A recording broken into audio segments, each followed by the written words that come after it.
Americans, because the Egyptians were constantly bombing Tel Aviv in 48, and Israel had not a plane to say. There's actually a piece of footage in there of one Egyptian Spitfire that keeps flying over Tel Aviv and kept bombing, and nobody could do anything but run to shelter, and somebody got a camera.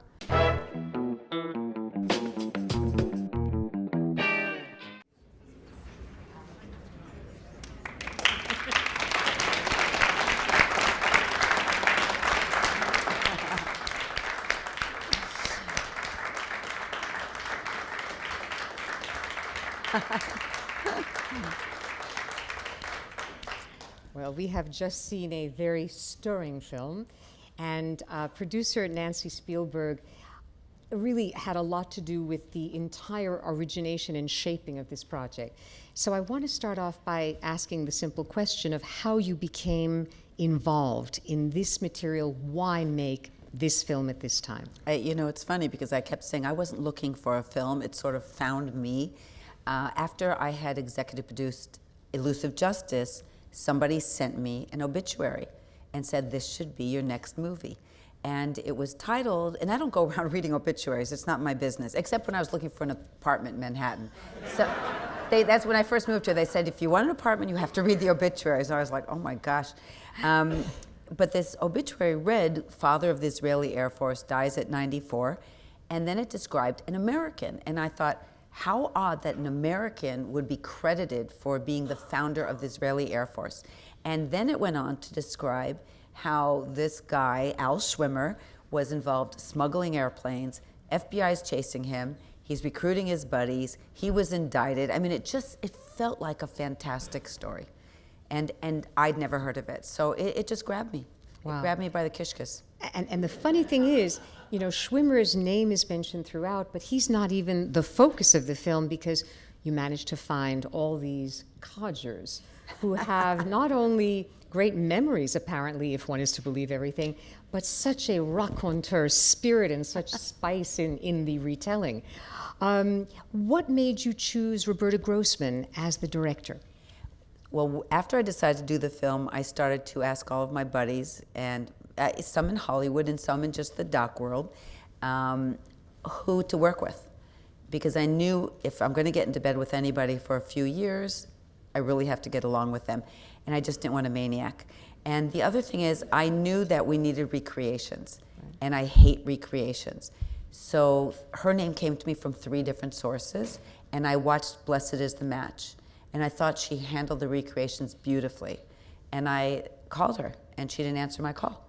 And then I emailed her, and she didn't answer my email.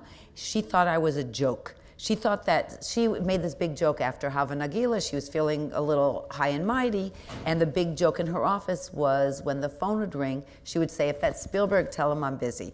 So she thought somebody had put Spielberg up, so she checked me out and agreed to take my call. And she's so collaborative. I came in with a real definitive idea what I wanted, how I wanted to see it. And she hasn't worked as hired hand for anybody for a long time. So it's really hard when you're your own producer, director, to suddenly get on board with somebody. But she immediately, I think, I was a little contagious, and she caught the bug I had. And it's been wonderful. And actually, I find it kind of curious and wonderful that, except for the shot of Golda Meir in this film, it is very much the story of men. Right. And yet it is a female producer, a female director, and a female screenwriter, Sophie Sartain. Did you find that nice juxtaposition in making it? Well, there was one other woman in the film, and it was the girl with the flowers, and actually was my daughter. So Jessica Katz got a little screen credit there. I think that the power of it being a strong female team is what brought out the emotion in the guys. I think part of that macho stuff fell away. They all talked about their mothers and their fathers. You can see Harold's eyes. He was still crying that he was such a failure to his father. And then he finally got his father's approval. And they were all affected by their moms. So I think that they let their guard down with us. And so, and I don't think there's any topic a woman can't tackle.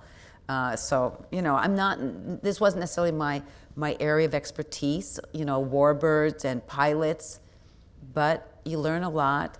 And when you study something, it really can become fascinating. And I know how many propellers are on a Messerschmitt now.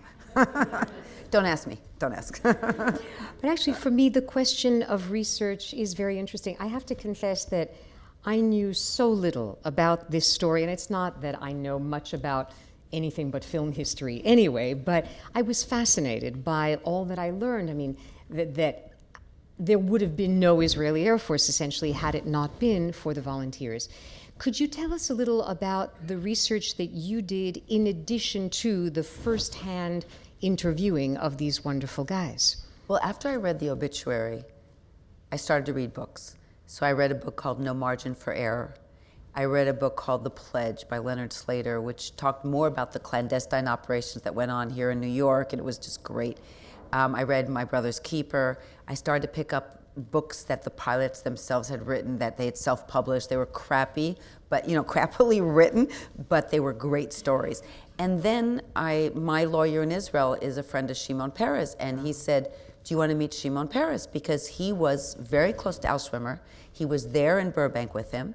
And I sat with Shimon Peres in December of 2011. And a 45-minute session turned into an hour and a half with them pounding on the door for the next guy to come in. But he was lost in his memories. And he started to tell me stories of the whole operation, how he was sent there, what happened with Al Schwimmer. So all the firsthand accounts you get are so powerful. And I just continued reading everything. Google is your best friend. And then I also went to the World Machal website. And there are personal stories that many of these Machalniks have written over the years, and they're fantastic. Wow. And that really just, rounded out the whole thing. I confess that when I first saw the film a few months ago, I thought to myself, did they get Shimon Peres directly for this little documentary that they were making? The second time I saw it, it was clear to me that he was talking directly to the heart of your film. And I do trust everything else that follows a little bit more, because this extraordinary statesman is telling me, yeah, they were dancing in the streets, but David Ben-Gurion said to me, tomorrow there'll be spilled blood. Right. And of course, everything happened in that way, and he really does provide a solidity. Yes, to a lot of film. Credibility, and he's an incredible speaker. Yeah. So I really want to take some of his words and change them. I wish he said volunteers instead of volunteers, but that's okay because we get it. I always find it a reminder. We all think that English is enough, because we were all in America very, blasé and selfish, and we don't think we need to learn other languages. But I like to be reminded that everywhere else, it's an effort for people whose native language was not English to master the one that we all take for granted. The funny thing is, when he was chosen to come here I think it was by Ben-Gurion, he was up for the job. He was a kibbutznik. He was up for the job against another guy. He had no education. This other man spoke English, was highly educated, and they turned to Shimon Peres and said, you're perfect for the job, you're going to America. And he came here and he didn't speak any English. I think he took classes at the New School, and he learned English. So really made quite an effort, and look what happened. And how. In this film, we see how important the port of Gaza was. It was crucial. The war ended when the Egyptians were encircled there in the Gaza Strip. I couldn't help but feel that I need to raise the question, how do you see the situation now in Israel, especially having immersed yourself in this particular history? Well, in immersing myself in this history, one thing that hit me right away was that originally the partition was a two-state solution, and that the Jews in Palestine accepted it and the Arabs rejected it. And I can't help but think the what if it had been accepted back then? So I don't, bottom line is that I think Israel has a right to defend itself, but nobody wants to see a people suffering and innocent people, being murdered, or killed, whether it's in a war fair or not fair. I don't have answers. I think two-state solution is the answer, but how to do that, how to separate, I don't know. Yeah. I mean, this is very much a film of celebration and of congratulation, but you do include, I think crucially, Benny Morris, the historian, who does acknowledge, and others in the film too, that it was 700,000 Palestinians, refugees, right. displaced, that the Palestinians refer to the end of the war as al-Nakba, the catastrophe. Right. And you include the B-17s that were dropped on Cairo, meaning a civilian population. Right. And I was curious whether there were discussions at any point between you and Roberta Grossman, the editor, about including that, because I know for a second I sat up watching that and I go, the Israeli, they did that. They bombed a civilian population. Did you have any hesitation? Well, Roberta and I are slightly different in our politics, and I think what we tried to do was balance each other out and try not to make a political film. I wanted to tell the story of these guys. But the film was finished in May of last year, and we first screened it in Israel, and we were in the Jerusalem International Film Festival during the war. And from there, we went to San Francisco. And Roberta and I are sitting in the audience, and when that scene came up afterwards, she said, "We need to cut that out. That looks like Gaza." And I said, "Roberta, we can't be afraid of," Egypt was bombing Tel Aviv on a daily basis.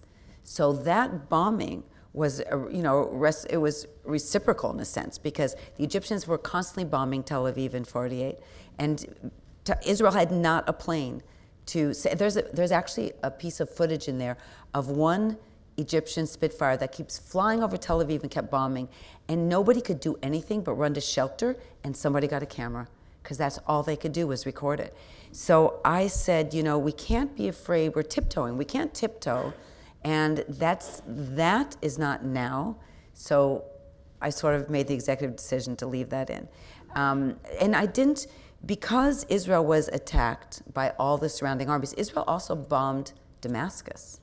So first of all, who bombed Cairo? Americans, actually, flying the B-17s on behalf of Israel. So it gets muddy. It gets a little muddy. But, again, the world was different then. No, that's absolutely true. And, I appreciate very much that this is a documentary about a very specific set of incidents that involved the volunteer pilots. I mean, for a political documentary about Israel, we can go to about 50 other films that have been made in the past year and are being made. I mean, I just recently saw one that is relevant to this because I saw Above and Beyond first. Then I saw a rough cut of a wonderful documentary called Uncommon Ground by Menachem Daum and Oren Rudovsky, in which one of the historians, I think Hillel Cohen, says the UN partition was very obviously done because they were afraid that the European Jews would be, that the European refugees would be funneled into their countries. So they were thrilled to vote the UN partition for the Jewish state, so they wouldn't have to take the Jews in. Wow. I had never thought of that before. I never So thought of then that I see the film again tonight with that in the back of my mind, Right. and I'm thinking, there are so many layers of political and historical reasoning behind the facts that we sort of take for granted, but there are always reasons, for the ways that these things happened. So much of what's going around now, and I think mostly of the situation on college campuses, with BDS and with pro-Palestinian groups that are, I don't even think those people know, a lot of the younger people don't know the history. They jump on a cause. And I sort of was hoping that this film, I doubt that they would want to see this film, but that this sort of gives a fresh look at an old situation. Mm-hmm. It sort of peels away some of the propaganda that's been layered on over the years. But I don't know if it'll change anybody's mind, but I just sort of had to do that. Sure, I understand that. Could you tell us a little about your relationship to Israel these days? Because I think I read that your daughter Jessica lives in Tel Aviv, and that she was a contestant on The Voice in Israel? Yes, she was. Okay. So I made the great mistake of sending my kids to a Jewish school that taught them like how they should move to Israel, and she moved to Israel. No, I mean, it's not a mistake, but I miss her terribly. She loves it. She's living in Tel Aviv. She wanted to join the army at one point, but she wanted to go into the singing band. She didn't want to fight. And she actually did all of her tests, and she went over there, and she got a very high score, And then she passed the auditions, and then the Gaza war broke out, the one before this, and we said, you know what, you're coming home. Nobody's interested in taking an American and sticking them in their music band. You know, you're not getting drafted. But the minute she finished college, she ran back. Wow. And she's in Tel Aviv, and she's singing and feeling extremely comfortable. She comes to New York, and she says, I don't feel safe here. And she goes, I don't feel safe walking the streets. So it's so weird. You know, she's become so comfortable, and being there during the war, you know, I was a little concerned. I was there also, but she had no place safe to go. And, you know, in the middle of the night, she was running in the streets of Tel Aviv in her little PJs looking for a stairwell. So that made me a little nervous.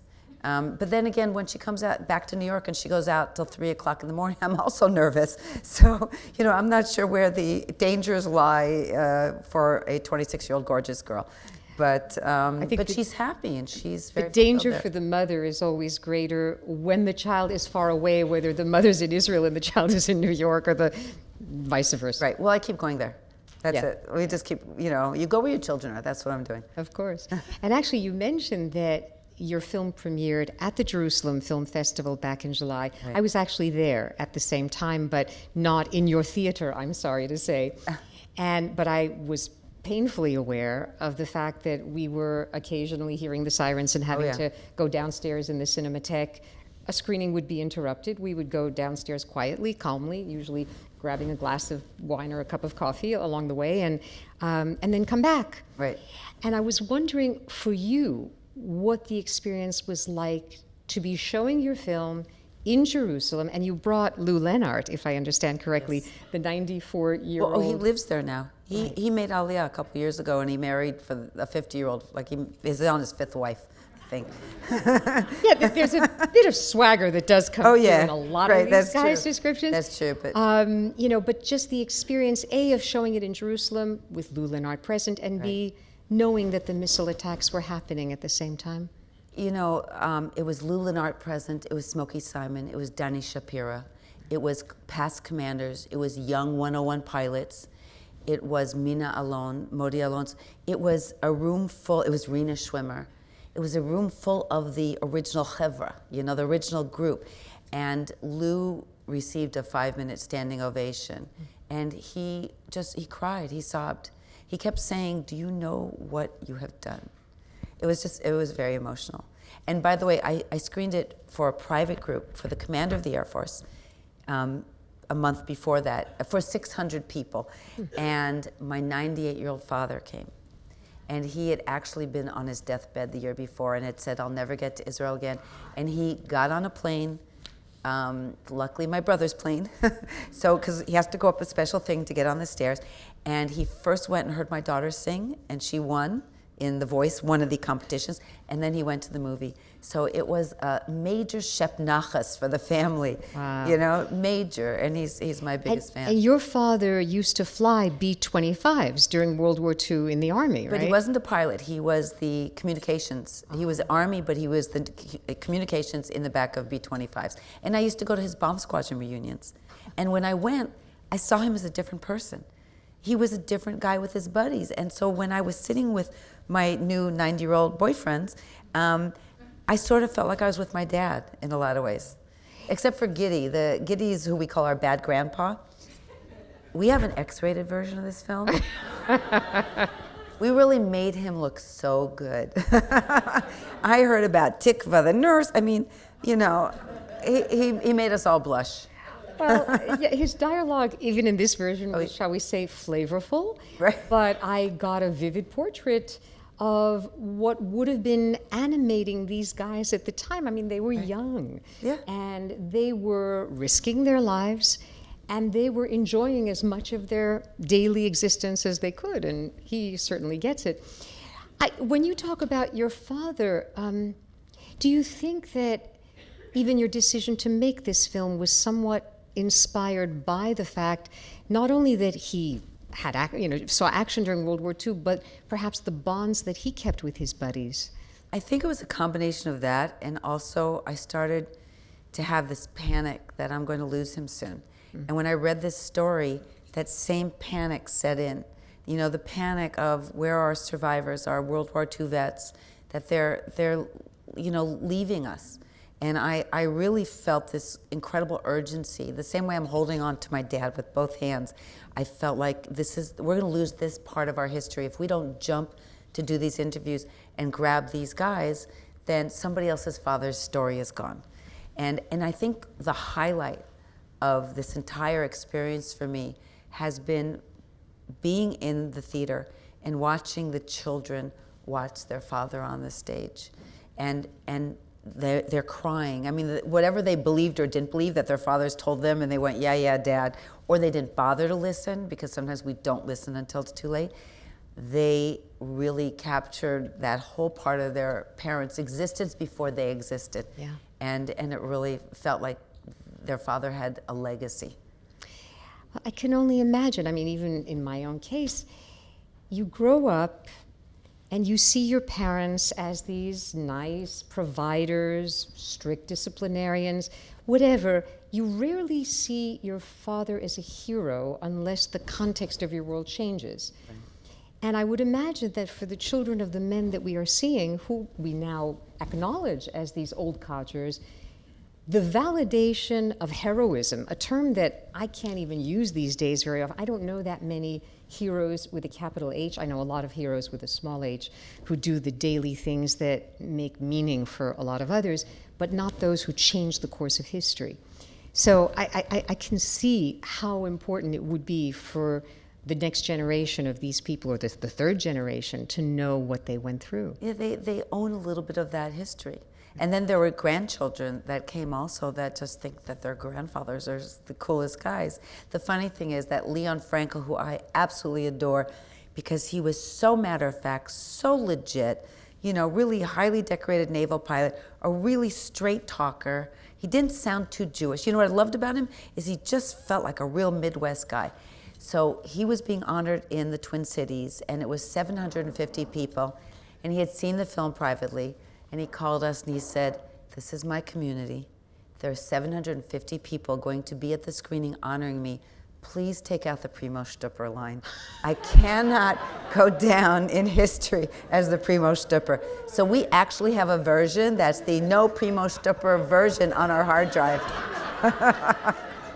But we told him we're putting it back in, and he was fine with it. But for his community, you know, here is this. He said, and his kids said, never did anybody in the community ever honor him. And now they were all like glorifying him. So anyway, you know, we had to save his reputation a little. Well, I mean, okay. But the story is, I mean, I understand that your brother Steven Spielberg was once interested in making this film. And that leads me to the question of whether you are interested in, are going to make, or is someone going to make a fiction version of Above and Beyond? Because, boy, can I picture the all-star cast of actors in their 20s doing this. Well, I already thought of Leo DiCaprio as Al Schwimmer, because Al Schwimmer is a little bit older. Yes, I want to do it, and of course I will approach everybody, including my brother, because I'm not stupid. But in fact, when I was going to do this, the first thing I did, because I didn't know what he was going to do, but I had remembered he was going to do something involving Israeli pilots. And I thought, you know, I would be really stupid to go into a theater against a Steven Spielberg film. So I said, I want to make this documentary about this story, and I just want your bracha. And he said, you have my bracha, and it's like the most important mitzvah, and you should do it, and it'll open the doors to a feature film. So I got the stamp of approval. I did it. Next step. First, I have to do a Who Will Write Our History with Roberta also. We're doing another doc. Yes, I was going to ask you about that. But this is also no, on my to-do list at the top. I would love to see and the reason I'm saying this, I really admire the film you've made, but the audience for documentaries is never even a fraction of the audience for a fiction film, especially one with big name actors, you know, English language.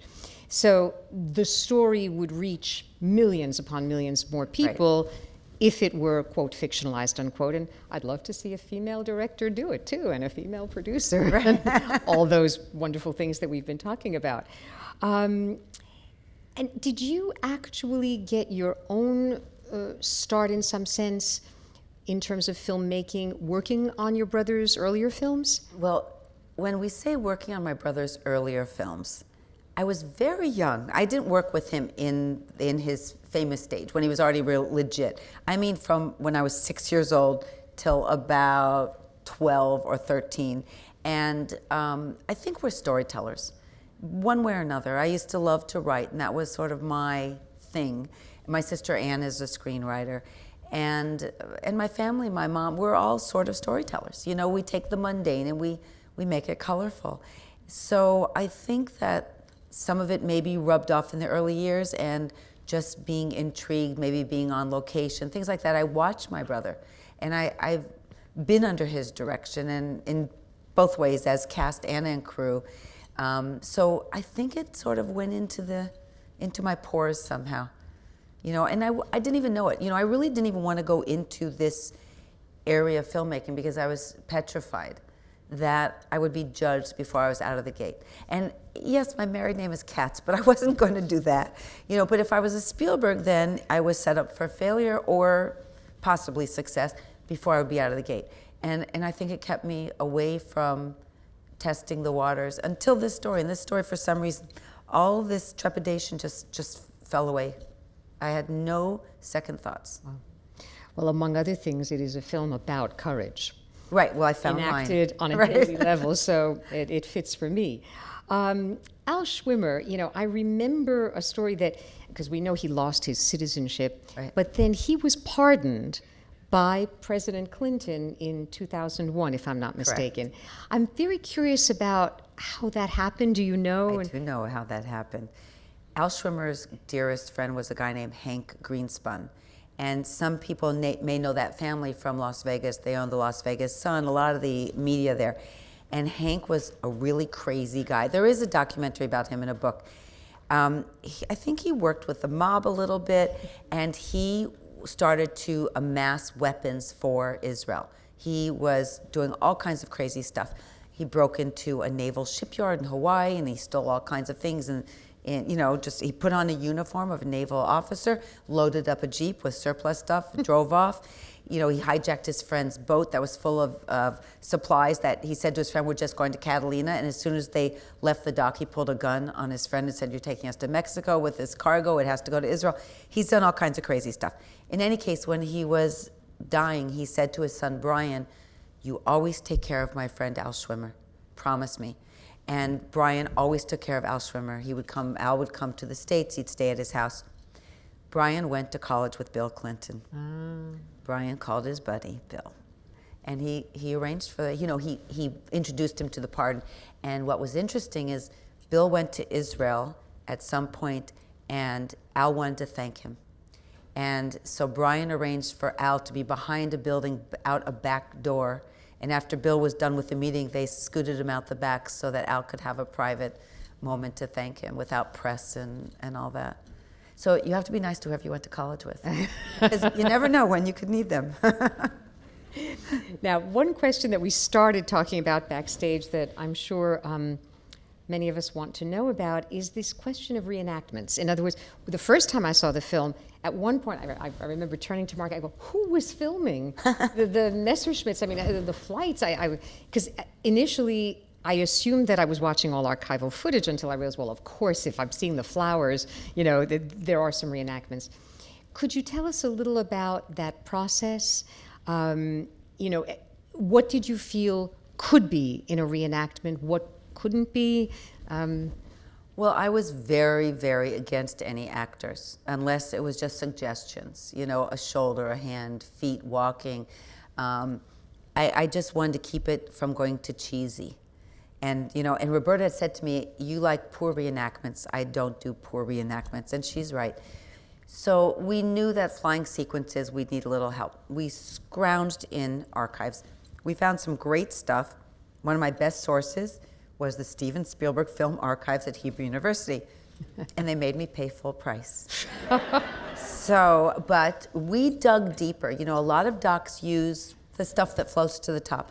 We tried to dig deeper. So footage of Tel Aviv, the central bus station bombed, footage of the plane flying over and just bombing at will, and people crying and things like that. That was all accurate footage. We also used World War II footage. So there were times when you just saw Messerschmitts or B-17s flying. It was World War II footage. It wasn't necessarily from Israel. Then we rented 2 planes and we went out on location to the Imperial War Museum in Duxford. We hired a Messerschmitt and a Spitfire. We flew the Messerschmitt, we never flew the Spitfire. It was very tough finding the planes, and we needed different models. We needed more than 2. We couldn't necessarily find them, we couldn't afford to move them. They weren't all in one place, and it cost thousands of dollars, and that's not in the budget. So we found those 2 planes, and then we knew we needed CGI work, computer-generated imaging, and I knew Kathy Kennedy, who's now the head of Lucasfilms, because she'd worked for years with my brother. She's like the top producer. And I emailed her one night after a glass of wine, and I said, this is what I'm doing, and I want ILM to do my CGI work, and I really don't have any money. And she didn't answer me, surprise. But the head of ILM called me the next day and said, we love it, and we have some quiet time. And they said, give us a shot list. So we really quick storyboarded, handed them much more than they expected, and we worked out a deal which was very, very, very generous, and started to put that together. So part of it, and then when we started to find more archival footage, we dropped some of the ILM scenes because we did not want to use a lot. We used it when we had to. The 12 Spitfires that Danny Shapiro's flying, I just told you we didn't fly our Spitfire, that's all CGI. Some of the dogfight kind of stuff where Leon crashes and the planes are flying by him, that's CGI. And Giddy's story when he had the Spitfires flying below him, that was CGI work for the most part. So we really tried to do a combination. And then Roberta had just a great idea, very, very sensitive to how these would be degraded. We literally took wonderful footage and we dirtied it up. It's like wearing a white coat and rolling in the dirt. You know, so I wish you could have seen the footage before, but it would have thrown you. You would have felt that you were in the movie Red Tails or Unbroken or something. You know, it would have taken you out of your moment. And we wanted everyone to feel that seamless, you know, you're in the air with them, you didn't stop to think too much. You know, wait a minute, they just switched to the fake stuff. So that's sort of how we managed it all. Yeah, actually quite successfully. I personally have such a recoiling from documentaries that use reenactments. Whenever I see an actor pretending to be a character, I'm taken way out, and I don't want that. And it was curious that here I didn't even realize it until fairly later, but now that you've explained the refusal of actors in reenacting, that's, you know, I think one of the reasons that I didn't recoil from its use here, where that would have been different. I do want to ask you about this new project that you have with Roberta Grossman, because Who Will Write Our History? The Secret Archive of the Warsaw Ghetto. I mean, I actually am a little bit familiar with this. It's the most amazing story of Emanuel Ringelblum, who in the Warsaw Ghetto was able to maintain the Oyneg Shabbos archive. It was a secret archive that documented life in the Warsaw Ghetto. And you're planning this documentary. Could you tell us a little about how you're proceeding with that one? Well, this story will rely even heavier on recreations because nobody is left from the Oyneg Shabbos archives. And, you know, we have experts, but nobody wants to listen to historians talk too much either. So, you know, you have to mix it up. And it could be that this will be part of our future of documentary filmmaking, that we may need to rely a little bit more on some of the tools that were in the past, you know, sort of thought of as taboo for docs because our witnesses are gone. You know, in this case, they are. What happened was that when they amassed these documents, there were over 30,000 different documents, which included children's essays and even jokes and recipes and paintings. They buried them in milk cans. And in fact, some of them were being buried just when literally the boots were stomping up the stairs, then they were pounding on the door and they were being taken away. And one of the last entries of one was, I think his name was David, where he said that this would scream the truth to the world of what really went on. It's like the Dead Sea Scrolls of the Holocaust, and some of them are still buried.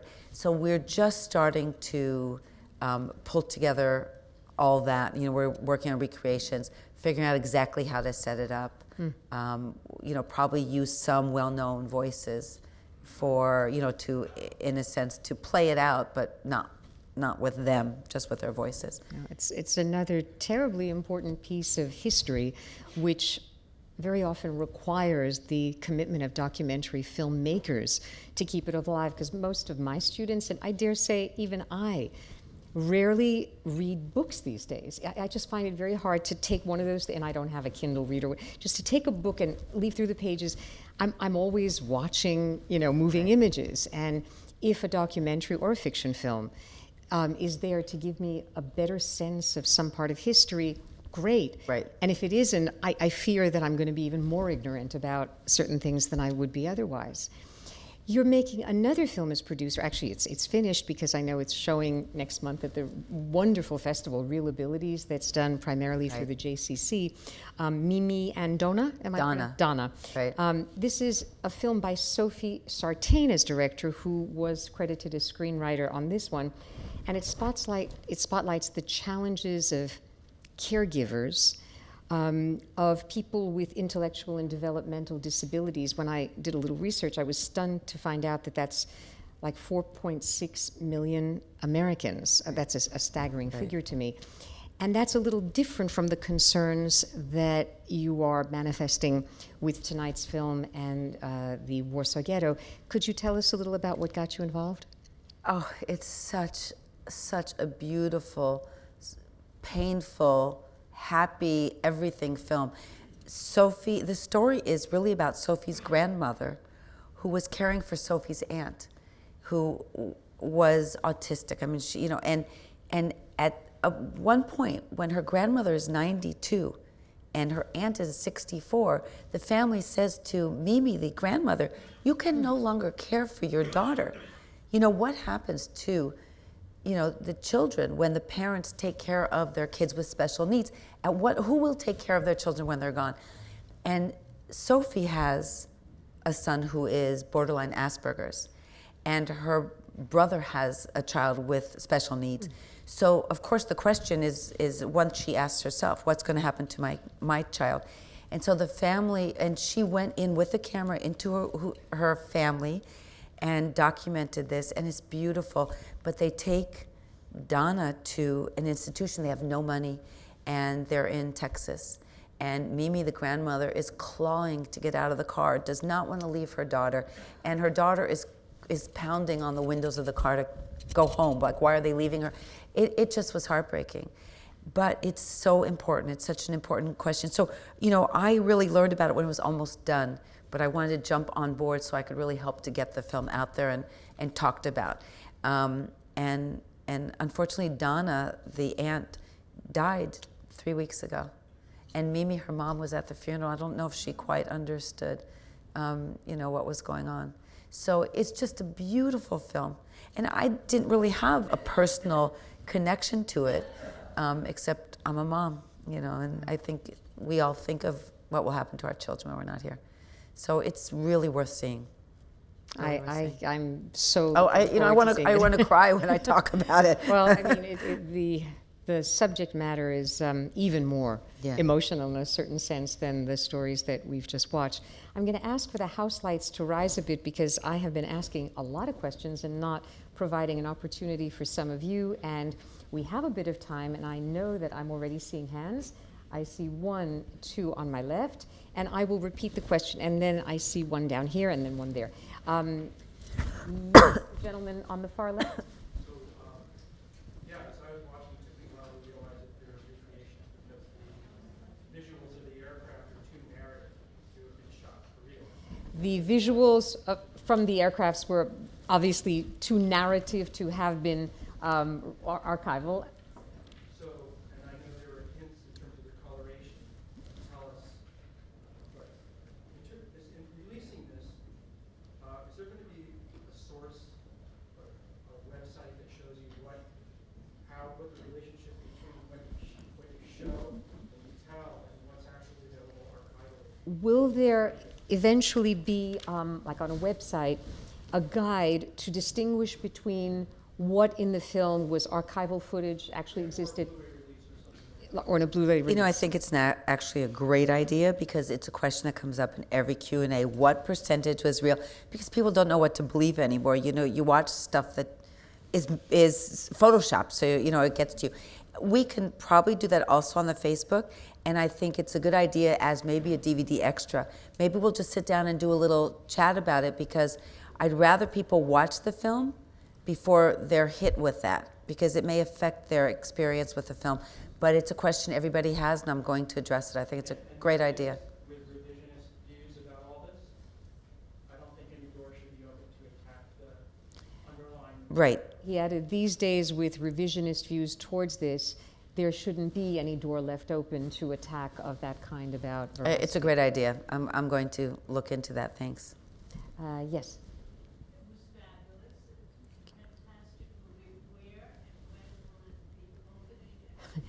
It was fabulous. Where and when will it be opening? Well, first of all, we were supposed to have this the night of the big storm that wasn't quite. Yeah, this was the postponed thing. This was the word of mouth before the theatrical. So we were in theaters in New York for a short period. We are in some theaters in Malvern and Queens for just a short period. We will release video on demand and DVD sometime this year, and the best thing is to go to aboveandbeyondthemovie.com. It lists screenings. We're also doing screenings for organizations, so there could be screenings of organizations in your neighborhood, or you can actually get one. But we will list, when the video will be available. Yes, it'll all be on the website. Aboveandbeyondthemovie.com. I think there was a question here first, and then I'll come back. I assume, which may be wrong, that documentaries don't make money. Right. That being the case, how do you raise, because it's got to push a lot of. I assume that documentaries don't make money. How do you raise the funds for a film like this? Well, many docs actually set themselves up as 501c3s, or they have a fiscal sponsor so that any monies they raise can be tax deductions. And that's what we did as well. And yeah, because you know what? People's expectations, if they just give you straight out money as an investment, they're going to be disappointed. There's just really no money in it. This actually, we got a big metzia with ILM. So the film has a very high production, but we didn't have to lay out as much money as many other people would. So we just hit the right person. For those not in the know, that ILM, Industrial Light and Magic, which is the major company that George Lucas created on the West Coast, which you can see in the credits of quite a few films. There and then here. First, thank you so much for this film, because like Dr. Insdorf said, many of us didn't know this at all until you brought it to our attention, so thank you. Thank you. Then I may say something that's not politically correct. This film made me, albeit brilliant, and these guys were full of spitfire and vinegar, and I understand why they won that war, but the role that America played makes me furious, absolutely. So do you know a little bit more about that history? And the other thing that Let me repeat. Basically, the question is about the role that America played, which made this viewer, quote, furious, and the role that Czechoslovakia played, which if it wasn't for that country, we wouldn't be here today talking about it. and the role that Czechoslovakia played, given that were it not for that country, we wouldn't be talking about Israel today. My understanding and most of my understanding, or most of my knowledge comes from talking to the different historians. Truman was very supportive of Israel, but his cabinet pressured him to impose that embargo. And there was pressure from the British the State Department, the State Department. Virulently anti-Semitic. Right, see, So, and there was a lot of... Just want to repeat, it was that the State Department was virulently anti-Semitic. There was a lot of pressure from the British on America to stay out of it, that let them fight it out, it'll be over in 2 weeks, when the dust settles, everybody has their footing in the oil world still. So what happened was that embargo was against sending anything to the combatant parties. It wasn't just don't send anything to Israel, but what happened was it hurt Israel the most, because the Egyptians the Brits left all their spoils, left them a tremendous amount of Spitfires, sold them planes. So Israel was hurt because Israel was not allowed to arm itself under British rule, and so that's why they were at such a disadvantage. Oh, Czechoslovakia, sorry, second half of the question. Thank God for the Czechs, and my understanding there was that they needed the money. They were coming out from under German occupation, and they also had a connection with Israel because in a sense they were hoping for their own independence. They were watching Israel fight for independence, so they felt sort of a bond. So they sold them planes, they trained them, they allowed them to have a base there. There's a whole bunch of other great stories of what happened in Czechoslovakia, but I just couldn't fit everything in, and there were women involved, so that's for the DVD extras. But really, that country, I think, has been recognized by Israel many times for its role in helping. They say the money was an important factor, but a sense of connecting with this desire for independence that also sort of put them together. But that for me is such a fascinating thing because on the one hand, Czechoslovakia had been affected by German occupation during World War II, but at the time of these events, it was a Soviet occupation. Right. And it's almost surprising that they were able, as a country, to do this, because I'm sure that there were elements of the Soviet government that had absolutely no desire to see Israel becoming a state. There was terrible anti-Semitism palpable in the Soviet Union and many of its countries in 1948. But I was also told that the Soviets sort of I thought the Soviets thought Israel would become a socialist government, and they turned a blind eye. At one point, they cut off the Czechoslovakians. I think when the Czechs sold the Spitfires, I think Israel bought like 25 and paid in full and delivered less, and then the Russians cut them off and said no more. So that's why they had to scramble and get out, and they took 2 pilots that were inexperienced because that was their last chance before the gates were swinging shut. Wow, fascinating. Right there? Well, we're working on distribution now, and we're working with a company called The Orchard, and they have broadcast and video on demand and DVD rights, so they'll work on all of that. I don't have an answer, but maybe, hopefully. Yes. I was living in America, but I'm old enough to remember the 1967 Six-Day War and the 73 War that happened between Israel and Egypt. I was wondering if you had memories, if that impacted you in a personal way or your family, or if it just felt like a news story that was happening over there. The question was, do you also have memories of the 1967 Six-Day War or the 1973 war with Egypt? Might that have impacted on your sensibility in terms of this? I grew up in Arizona.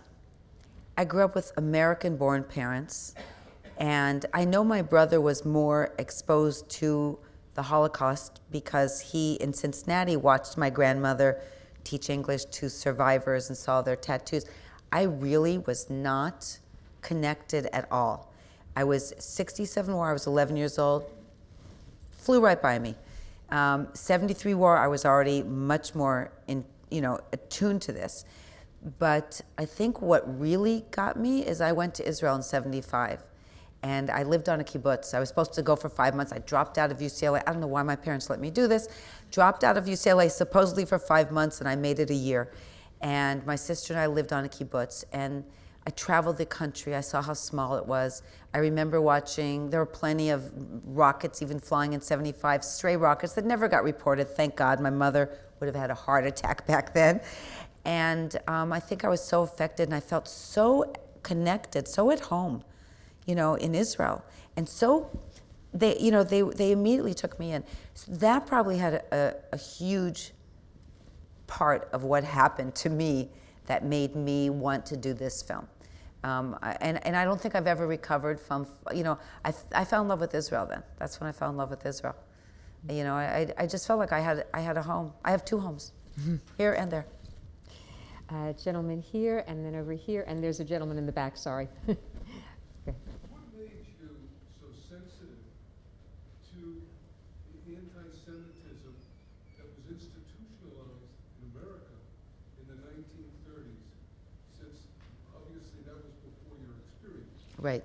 How did you come to that sensitivity, and why did you put it in the film? And then, Sorry, what made you so sensitive to the institutionalized anti-Semitism that existed in the 1930s in the United States? and the second part is, in your opening comments, you spoke about what's happening on campuses in America today. So, is there, in your perception, is there a tie-in to what the culture was in the 1930s and what's happening now on the campuses? Do you see any connection between the anti-Semitism of the 1930s and what's happening now on college campuses, which you mentioned earlier? Right. You know, I'm sensitive to the anti-Semitism in the 1930s because all of our pilots talked about it extensively. It surrounded them. It just created their personalities. You know, Leon Frankel, who talked about, getting it up, down, and sideways and being called all kinds of names, told me a story how his little brother was in a buggy on the front porch. His mom had left the little brother on a front porch. It was fall and the air was crisp, and she wanted him to get some fresh air. And the boys in the neighborhood were gathering leaves, and they were burning the leaves, and they took his little brother and threw him on the pyre and said, "Let's burn the Jew." And that, I heard these stories. Of course, I don't have any recollections. I'm a little younger, but I think that really hit me, and it really had a lot to do with how these guys grew up and what part of what made them go there. And I think today things are getting uglier.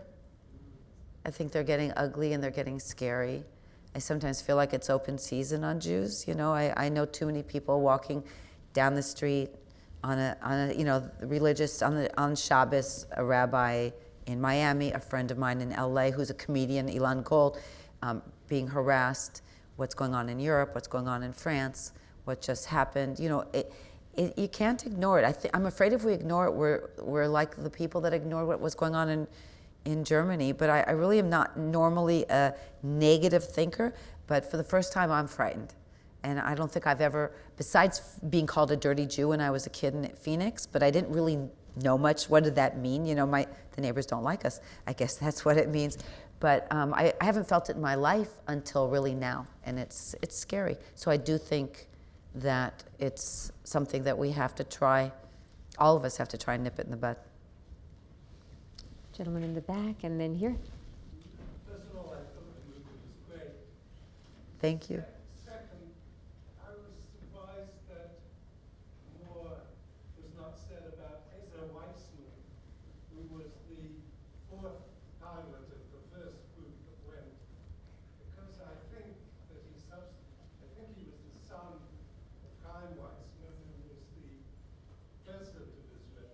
He was the nephew. The nephew. Right. And he also subsequently headed the Israeli Air Force and then became president of Israel. Correct. So I was surprised that he was before. he was a footnote in a sense, right? A question about Ezer Weitzman.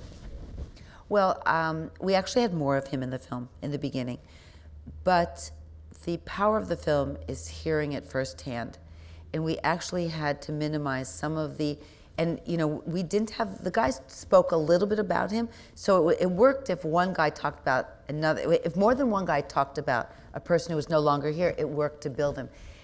So it's a shame that he's not there, because Israel had maybe 2 or 3 legit pilots. Modi Alon, Ezer Weitzman, and I think a guy named Sandy Jacobs. And those were the 3 top ace pilots of Israel back then. And Ezer was also sort of a wild guy. They had so few pilots, and he was on his motorcycle. There were only 5 Messerschmitts. That first battle, the 4 flew out, there were 5 planes that they had assembled. And I think after that, Ezer broke his arm in a motorcycle accident, so he couldn't even fly. But there were 5 planes, 1 couldn't fly, and the 5th pilot was actually Milton Rubenfeld. It was Paul Rubin's father that was supposed to go up. So, maybe Ezer actually had the broken arm, and that's why he didn't go. Oh, no, I'm sorry, he was there. He broke his arm later. So, I couldn't build him more, and he did so much, and he has a great autobiography, which you can't even find anymore, describing how badly he wanted to be in the Air Force, and But in order to keep the film moving, we sort of kept it to a minimum of secondhand stories. Yes. Thank you for making the film. It was wonderful. Thank you. I was wondering if you could tell us a little bit about the process that you went through to make the film, because there were so many different components to it. You know, you had the personal stories, you had footage, you had historians, you had children speaking.